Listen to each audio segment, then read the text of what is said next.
हरियाली मार्गमा आज ठुलो दुर्घटना हुनबाट बच्यो।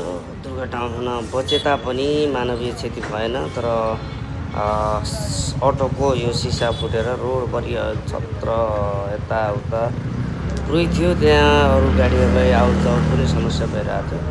म गएर झाडु लगेर मेरो अलि यतै पर्थ्यो, झाडु लगेर मैले यो सबै उठाउन प्रयास गरेँ। अब सबै मान्छेहरू फोटो खिचेर हेर्ने मात्रै थिए।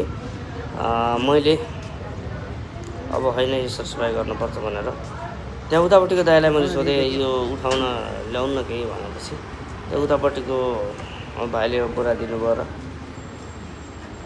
फेरि यतापट्टिको अर्को दाइले मलाई उठाउन सहयोग गर्न भएको छ है।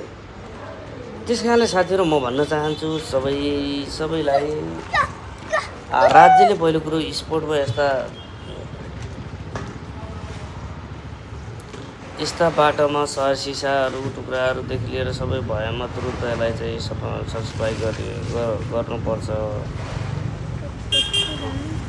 र हामीले पनि आफ्नो अगाडि देखेको सबै उठाएर सहयोग पुर्याउन पर्छ भन्ने लागेर मैले पनि उठाएँ। हामीले सबैले आफ्नो ठाउँबाट सरकारलाई समर्थन गर्नुपर्छ।